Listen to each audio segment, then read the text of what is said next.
Okay, take one. Overlanding, greenlanding, whatever you choose to call it. I've got it in manual mode, first gear. Transfer box is in low range. Diff lock is not on. I don't know why it has to beep when it goes, when you activate the hill descent. I think it beeps. No, actually it's on and it's not beeping. So I'm in gear. Hill descent is on. Diff lock is not on. And I'm filming. So let's take off on this beautiful day east of Pendleton, Oregon. Out. I put the drone up. It seems like 1,000 square miles of nothing but woods. The highway is like a half a mile to my left, but nothing to the south and the east and the west. I'll have to look at it on a map.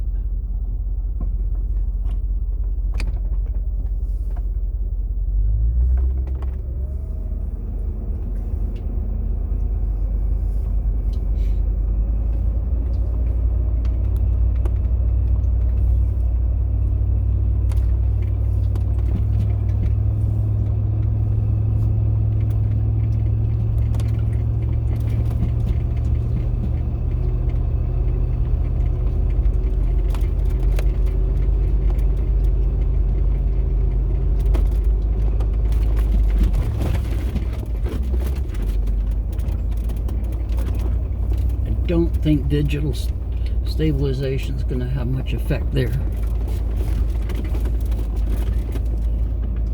This must be a great place to hunt elk and deer and bear. Elk and deer and bear, oh my.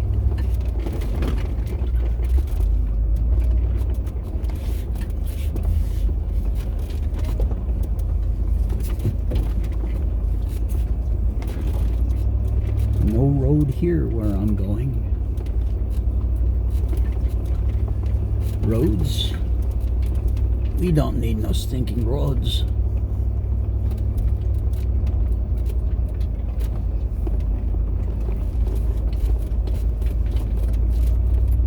Snow. This is what was coming down. I was telling my sister on the phone a while ago. It was sunny and the ground's frozen and beautiful little snowflakes were coming down. It's late October.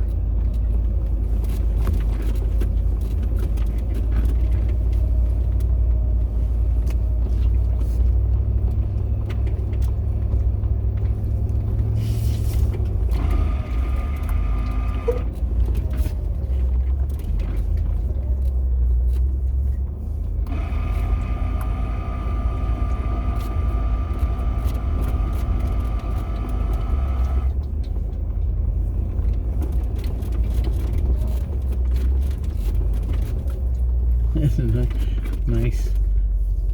That almost as low of a low range as my 257 Series 1 Land Rovers. Both 88-inch NADA, North American Dealer Area or something like that. Two different names for it, but that means it had changed doors, a couple of regulations, more turn signals, etc. And but it's left-hand drive, one of only a few 157 that came to the States. The first one I got 3 years ago, beautiful condition, from a great guy in Hermiston, Oregon, that had it for a long time. It wasn't running. He'd parked it and put it away. And I picked it up literally for a song and got it running within a couple weeks, and then eventually decided sacrilege to the rivet counters, we call it, but I'm stripped the engine out and gonna sell it eventually or store it and install a small block Chevy V8, about 300 horse and 300 foot-pounds of torque, which is 3 times more torque than the original little 4-cylinder, and 6 times the horsepower.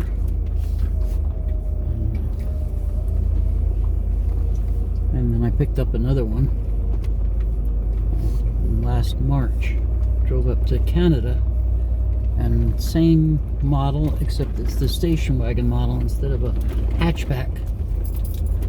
In the back, it's got a door like you'd open up like a car door, kind of. You can, meant for work crews and stuff like that. It's a rarer model, and it's in beautiful condition. It doesn't run, but all the parts are there, and I may turn it into a all electric. 400 foot-pounds of torque and instantaneous torque from 0 RPM.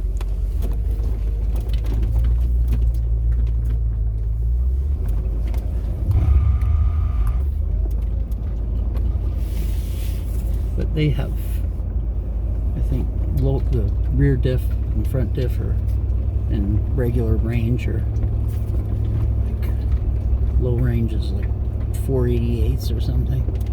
You can actually, Doug over in Hermiston actually taught his daughter to drive when she was a young teenager, maybe not even with a permit. He could walk alongside and she could have it in gear in first, low range of the high-low differential, and just go. So she slowly learned how to drive, and then he would shift it into second, and then he taught her how to do that. Eventually she knew exactly what to do.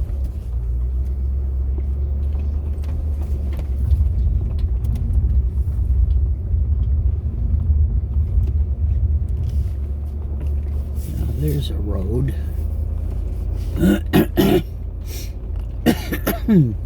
But I'm not on it.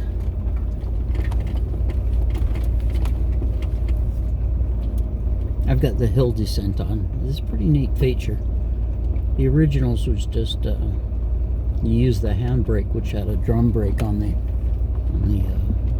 drive shaft coming out of the transfer box. This has got modern data for 2004. This Disco 2. It's got modern like ABS and traction control, and they modulate the speed. So in low, you're in a super low gear, and then if you're going down a real steep hill, you can pay attention to your driving and your spotting and leaning out the window looking instead of going off a cliff or something. And then the car does this, is you take your foot off the gas. You can't go too fast, and if you take your foot off the gas on a slightly downhill road, it'll literally just crawl along. So it's not that you can't get in trouble, you don't want to get in trouble. It's kind of like confidence is the thing you think you can do just before you use your off-road vehicle, me, Land Rovers, to go over a cliff that nobody else wants to go down. That's confidence. And then you end up in a predicament that you don't want to be in.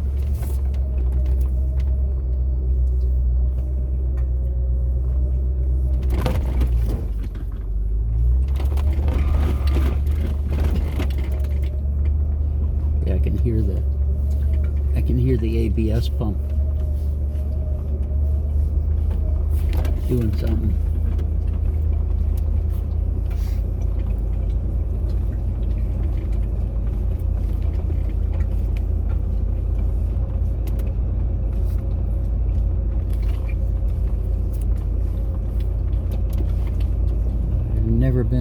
tuned this thing, so it seems like it's pretty capable. I built a bull bar the other day on Shaw, so it's kind of mocked up. I'd use thin wall stainless so it would be easier to bend in my tubing bender, and mocked it all up and welded it to the front, so I actually went through some brush already and it just snapped them off and didn't go down the side of the car and the Land Rover and scrape up the paint or anything. Just did the job. This is like a little roller coaster ride. It probably the digital stabilization on the camera is probably too good. It's not really showing what this road is actually like. It's shaking.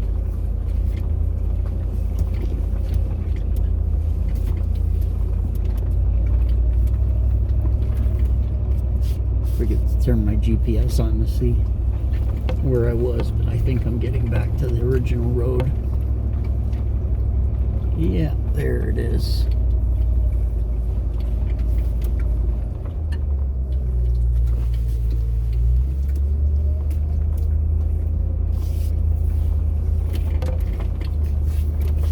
This is idyllic.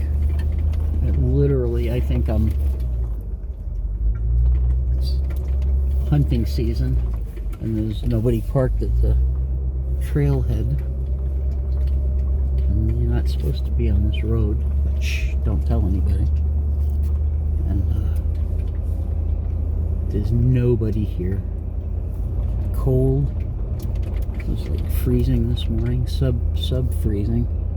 And now it's like 55 degrees a couple hours later. But just a spectacular day.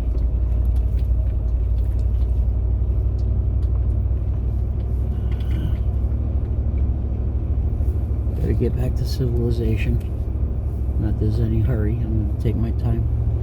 I came down for a memorial for a good friend, and left Shaw 2 days ago and split it up. It's about a 800, and by the time I get home it'll probably be about a 900-mile round trip. And I wouldn't have missed it for this guy. I remember when I was a young guy in Vietnam, the captain told me my father had passed away and they flew me home. And at the funeral, a buddy of his from World War II, they were both in Pacific Theater. I thought they were old back then. I was 22, my dad was 59 when he passed away. So it's one of his best friends, we called him Uncle, but he wasn't really an uncle, he was just a war buddy.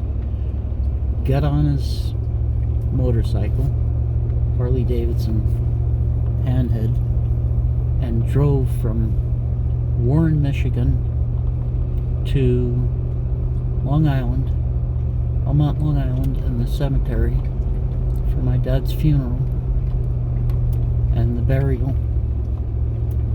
He did that in February 1972, and it was cold. I'm sure he must have encountered snow, but he was not going to miss my father, his friend's funeral. That impressed me. I think that's why I came this weekend. Chris was a good friend.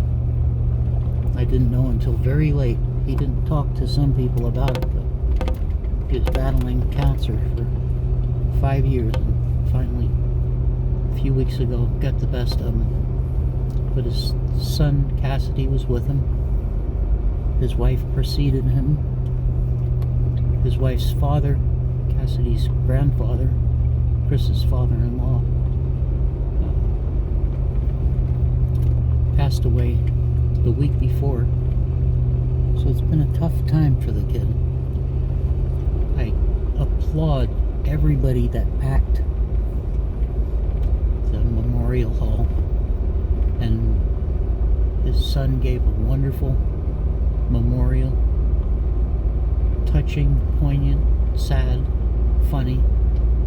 Everything that a person would want to have thought of them while they were living. And that will go on forever. He was a good guy. We'll all miss him. So that's why I was there, and that's partly why I was here. Peace out.